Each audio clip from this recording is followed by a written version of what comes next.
Welcome to TV 36 news. ఇక వివరాలకు వెళ్తే కృష్ణా జిల్లా గన్నవరం అమరావతి పరిరక్షణ సమితి జేఏసీ ఆధ్వర్యంలో ఢిల్లీకి పయనమైన 17 మంది జేఏసీ సభ్యులు గాంధీ జయంతి సందర్భంగా ఢిల్లీలో శాంతియుత మౌన ప్రదర్శన చేయనున్నాం.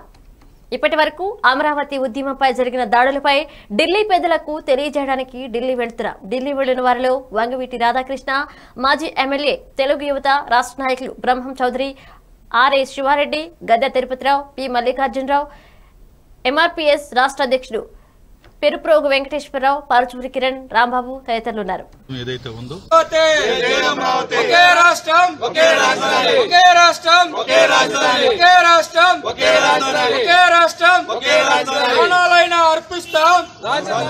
అహింసా మార్గంలో ఈ దేశానికి స్వతంత్రం తెచ్చిన మహాత్మా గాంధీ గారి మరి అక్టోబర్ 2వ కార్యక్రమం ఏదైతే ఉందో అదే రోజున మరి ఒకే రాష్ట్రం ఒకే రాజధాని నినాదంతో ఆంధ్రప్రదేశ్ నుంచి మరి రాష్ట్ర కమిటీ సభ్యులందరూ కూడాను అమరావతి ఉద్యమాన్ని ఈ రాష్ట్రంలో పెద్ద ఎత్తున ఇప్పటికే అనేక ఆందోళనలు చేసి శాంతియుతంగా మరి అందరి ప్రజలు ఆంధ్ర రాష్ట్ర ప్రజల దృష్టికి తీసుకెళ్లడం అనేది జరిగింది. కాబట్టి శాంతియుతంగా చేపట్టే ఈ కార్యక్రమానికి మరి అన్ని రాజకీయ పార్టీలు ఇప్పటికే మద్దతు ఇచ్చున్నాయి. మరి ఇప్పటికైనా ముఖ్యమంత్రి గారు దృష్టిలోకి తీసుకొని ఒకే రాష్ట్రం ఒకే రాజధాని ఒక నినాదంతో అమరావతి చేస్తున్న 289 రోజుల ఉద్యమాన్ని గుర్తెరిగి మరి 3 రాజధానులను ఒకసారి కృష్ణా జిల్లా మైలవరం జీవో నెంబర్ 22ను రద్దు చేయాలంటూ దేశవ్యాప్త నిరసనలకు వామపక్షాలు పిలుపునిచ్చి నేపథ్యంలో మైలవరం పంచాయతీ సెంటర్ వద్ద సిపిఎం సిపిఐ ఆధ్వర్యంలో ధర్నా నిర్వహించారు. దేశంలో పలు ప్రతిపక్ష పార్టీలు వ్యతిరేకిస్తున్న ఆంధ్రప్రదేశ్లో మాత్రం రైతులకు విద్యుత్ మీటర్లు కనెక్షన్ ఇవ్వడానికి ఇక్కడి ప్రభుత్వం ఒప్పుకోవడం వ్యవసాయాన్ని అనగదొక్కడానికే అని అన్నారు. ఈ విషయంలో తెలుగుదేశం పార్టీ కూడా రైతుల పక్షాన పోరాడడంలో విఫలమైందని అన్నారు. రైతులంతా పార్టీలకు అతీతంగా వామపక్షాలతో పాటు పోరాడాలని వారు పిలుపునిచ్చారు.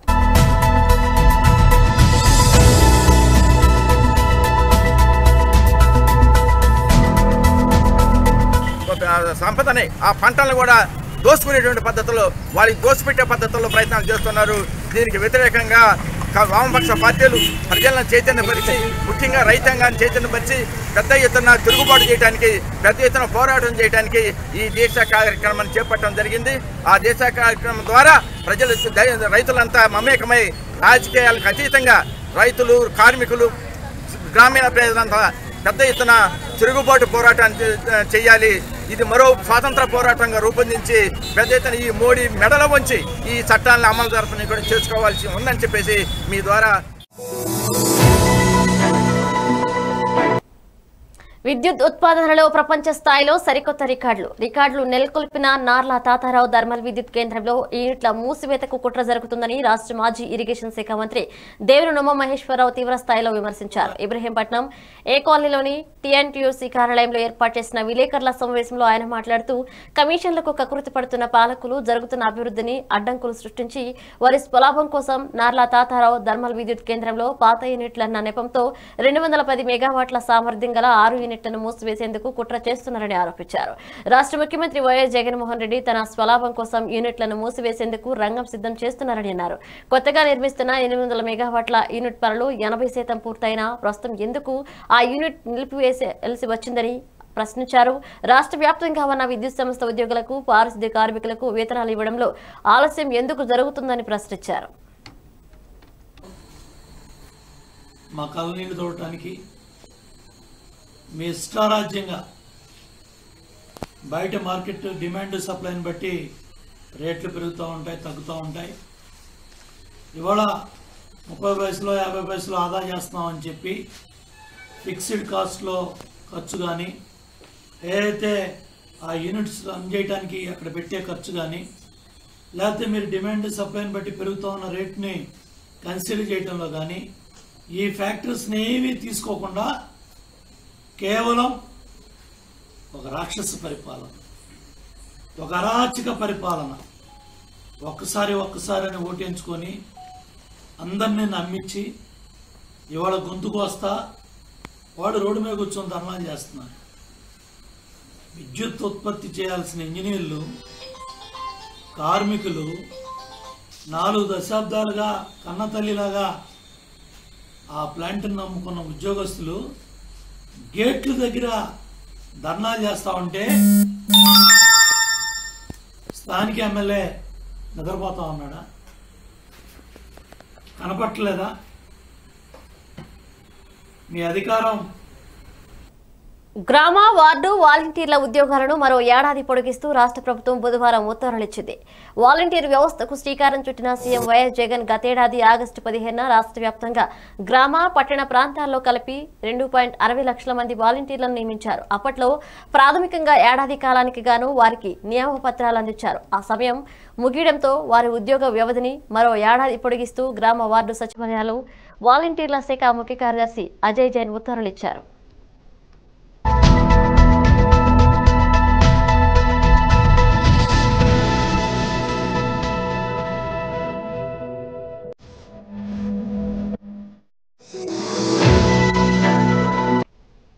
ఉత్తరప్రదేశ్లో యోగి హయాంలో మనీషా అనే దళిత యువతిని నలుగురు కామాంధులు నాలుక కోసి అత్యాచారం నిరసనగా హంతకులకు బహిరంగంగా శిక్షించాలని కోరుతూ ఈ రోజు ఉదయం 10 గంటలకు గుంటూరు శంకర్ విలాస్ నుండి లార్డ్ సెంటర్ అంబేద్కర్ విగ్రహం వరకు ఈ కార్యక్రమం నిర్వహించడం జరిగింది. ఈ కార్యక్రమంలో మానవత్వవాదులందరూ కూడా పాల్గొని కామాంధులకు ఉరిశిక్ష విధించాలని, మనీషా కుటుంబ సభ్యులను ఆదుకోవాలని, అలానే ప్రతి ఒక్కరూ కూడా ఈ సంఘటనకు సంబంధించి ముక్తకంఠంతో ఖండించాలని కోరడం జరిగింది.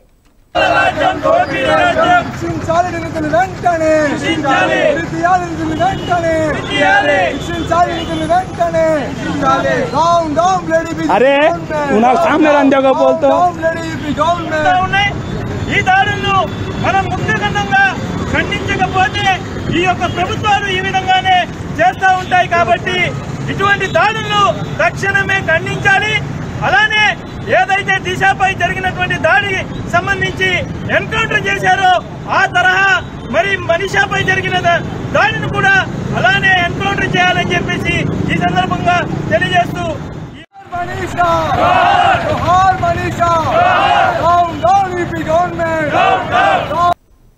ప్రకాశం జిల్లా కనిగిరిలో నేడు కేంద్ర ప్రభుత్వం ప్రవేశపెట్టిన వ్యవసాయ బిల్లును వ్యతిరేకిస్తూ రైతు సంఘం మరియు సిపిఐ ఆధ్వర్యంలో నిరసన కార్యక్రమాలు చేపట్టారు. ఈ సందర్భంగా సిపిఐ నాయకులు సయ్యద్ యాసిన్ మాట్లాడుతూ రైతులకు తీవ్ర నష్టాన్ని కలుగజేసే రైతు బిల్లును వెంటనే ఉపసంహరించుకోవాలని, మోదీ ప్రభుత్వం కార్పొరేట్ వ్యవస్థలకు రోజు పెట్టడానికి ప్రతి రంగాన్ని ప్రైవేటీకరణ చేస్తుందని దుయ్యబడ్డారు. ఈ కార్యక్రమంలో రైతు సంఘం నాయకులు, సిపిఐ నాయకులు తదితరులు పాల్గొన్నారు. ఈ వ్యవసాయ బిల్లు అనేది ఈ దేశంలో ఉన్నటువంటి రైతులకు, వ్యవసాయ కూలీలకు, వ్యవసాయ రంగానికి పిందలకు తొక్కేటువంటి పరిస్థితిని తీసుకొచ్చేటువంటి బిల్లు. ఈ బిల్లును ఆమోదించినటువంటి పరిస్థితి మనం గమనించినట్లయితే మనం స్వతంత్ర భారతదేశంలో ప్రజాస్వామ్యంలో మనం ఏదైనా కానీ పార్లమెంటులో చట్టాలు చేసుకోవాలంటే మెజార్టీ ఓట్లతోటి మనం ఈ చట్టాలని ఆమోదించుకొని ముందుకు వెళ్లేటువంటి పరిస్థితి ఉండాలి. కానీ ఇవాళ ఈ వ్యవసాయ బిల్లును లోక్సభలో తనకున్నటువంటి మెజార్టీతోటి నెగ్గించుకున్నప్పటికీ కూడా రాజ్యసభలో మెజార్టీ లేని పక్షంలో మోజువాణి ఓటుతోటి ఈ బిల్లును ఆమోదించడం జరిగింది.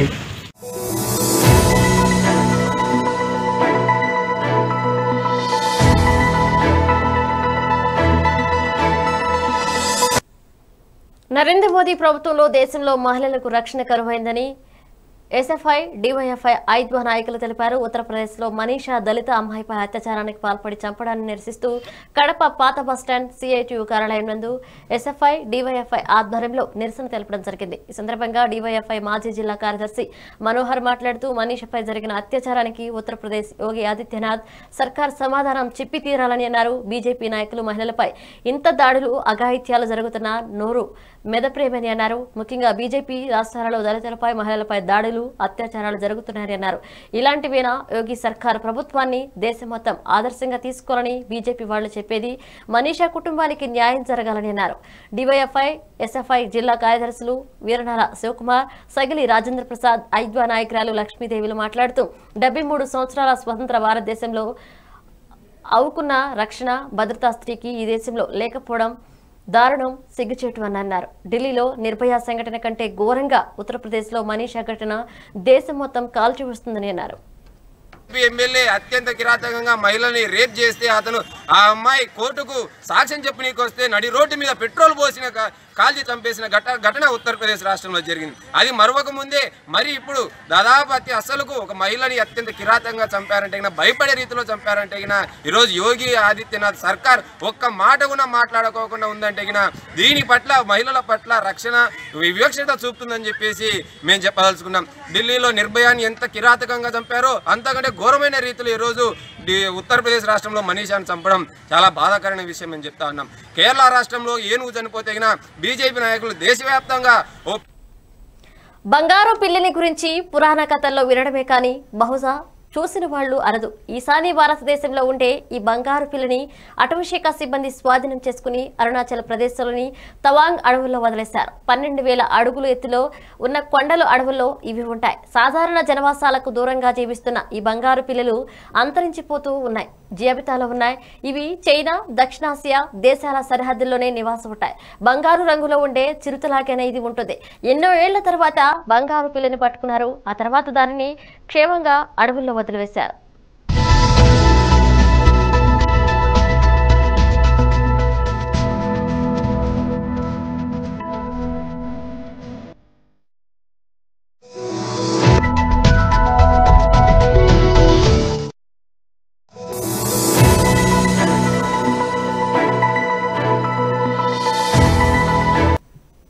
ప్రకాశం జిల్లా కనిగిరి మండలం కాసిరెడ్డి కాలనీలో నివాసపుట్టిన కొమ్మి నారాయణబాబు, ఆయన వయసు 23 సంవత్సరాలు బుధవారం సాయంత్రం ఉరివేసుకుని అనుమానాస్పద స్థితిలో మృతి చెందాడు. పొదిలి మండలం మేకపాడుకు చెందిన నారాయణబాబు గత 3 నెలల క్రితం బయలుదారి పని కోసం కనిగిరి వచ్చాడు.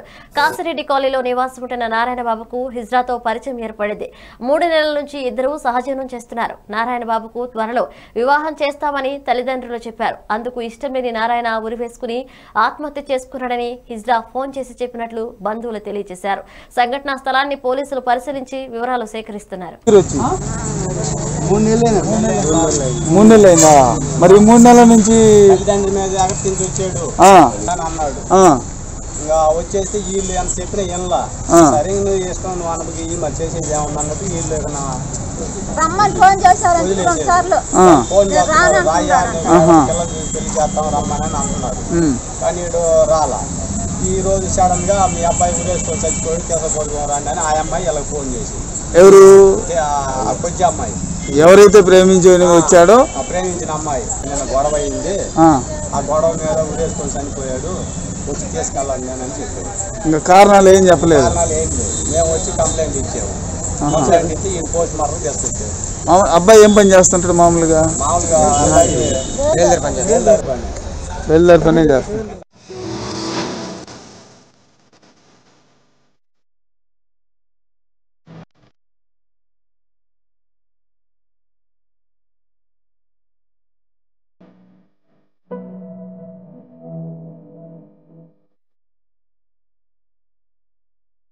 కనిగిరి వచ్చి ఆయనవిల్లి మండలం వీరవల్లిపాలెం ఆరోగ్య కేంద్ర పరిధిలో కోవిడ్-19 నిర్ధారణ పరీక్షలు వీరబస్సు వైద్య నిపుణులు సిబ్బంది శ్రీ ముద్రగడ నాగయ్య జిల్లా ప్రజా పరిషత్ హైస్కూల్ మైదానంలో నిర్వహించారు.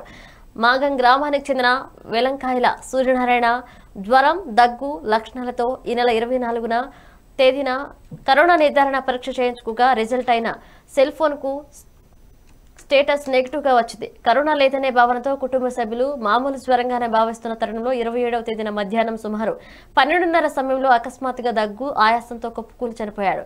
మృతదేహం అంత్యక్రియలకు ఏర్పాట్లకు కరోనా మరణంగా స్థానికులు అనుమానించి ఎవరూ ముందుకు రాలేదు. మృత కళేబరాలు అంత్యక్రియలు చేసే ప్రత్యేక దళాలు 35,000 నుండి 50,000 రూపాయలు చెప్పారు. మృతుని కుమారుడు యేసుబాబు గతంలో వైన్ షాప్ లో పనిచేసేవాడు. ప్రస్తుతం ఉపాధి అవకాశాలు కూడా లేవు. డబ్బు ఖర్చు చేసే స్తోమత లేక ఆత్మాభిమానం చంపుకుని చందాలు చేయలేని అయోమయ పరిస్థితిలో కరోనా పీడితుల కుటుంబాలకు ముందు నుండి అండగా నిలిచిన జీఎంసీ బాలయోగి చారిటబుల్ సొసైటీ అధ్యక్షులు గంగుమళ్ళ శ్రీనివాస్ కు ఫోన్ చేయగా అన్ని తానే శవాన్ని భుజాన వేసుకుని స్వయంగా మోసి చితిపై పెట్టి దహన సంస్కారాలు నిర్వహించారు. తదుపరి మృతుని కుటుంబ సభ్యులకు 28వ తారీఖున కోవిడ్-19 పరీక్ష పాజిటివ్ గా నిర్ధారణ కావడంతో బొడస కుర్రు క్వారంటైన్ సెంటర్ కు తరలించారు. దహన సంస్కారంలో పాల్గొన్న శ్రీనివాస్ తో సహా మరో 2 ఆరోగ్యంగా ప్రశ్నార్థకంగా మారింది.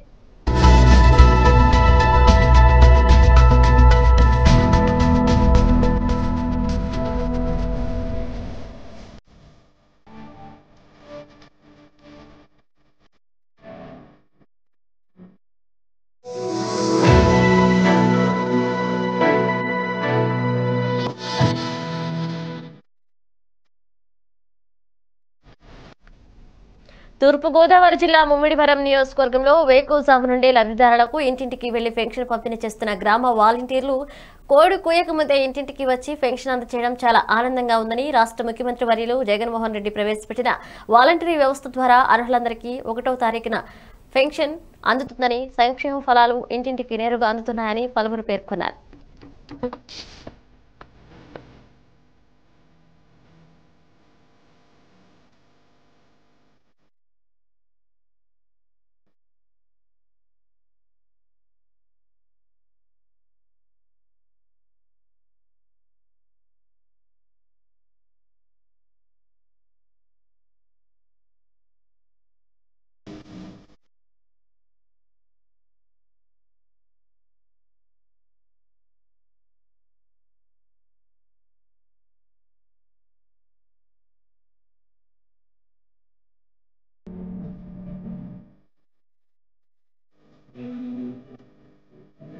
అరవై 69 జయంతి సందర్భంగా వచ్చేసిన ప్రజలందరికీ నా అభినందనలు తెలియజేసుకున్నాను. మా నాన్నగారు జయంతి కార్యక్రమం కోనసీమ ప్రజల్లోనే కోనసీమ చోట అయితే ఒక పండుగలాగా చేసుకునేవారు. కానీ ఈ కోవిడ్ సందర్భంగా ఎవరు వాళ్ళ ఇంటి నుంచి బయటికి రాకుండా జరుగుతుంది. ఎందువల్లంటే దాని కోవిడ్ జాగ్రత్తలు మనం తీసుకుంటే మనం జిల్లా చాలా బాగుపడుతుంది. అదే కూడా నేను ప్రజలందరినీ కోరుకుంటుంది. ఈరోజు ఆ జాగ్రత్తలు అందరూ తీసుకోవాలి. మరి రేపన్నాడు మనం వెళ్ళి మన జయంతి కార్యక్రమం అతి ఘనం విజయంగా మనం సెలబ్రేట్ చేసుకోవచ్చు. కానీ ఇప్పుడు ప్రజలందరూ కోవిడ్ని అరికట్టడానికి అందరూ జాగ్రత్తలు తీసుకోవాలని కోరుకుంటూ సెలవు తీసుకోవాలి.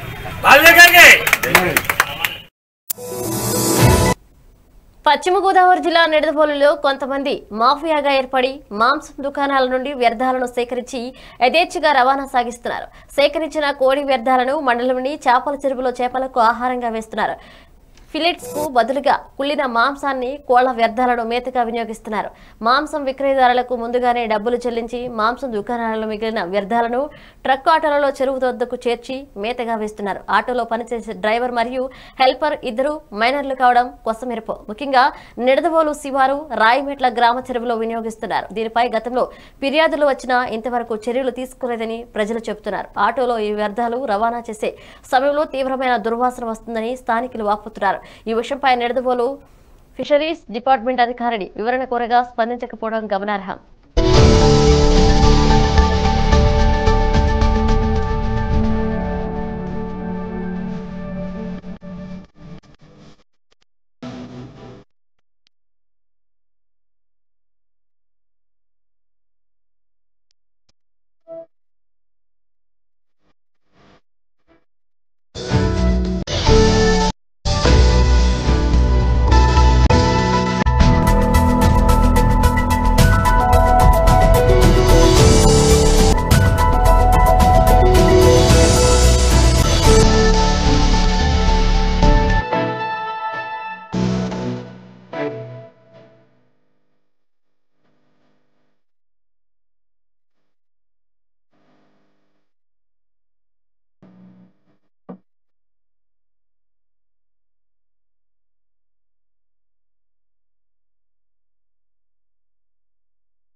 Every bulletin updates keep watching TV 36 News.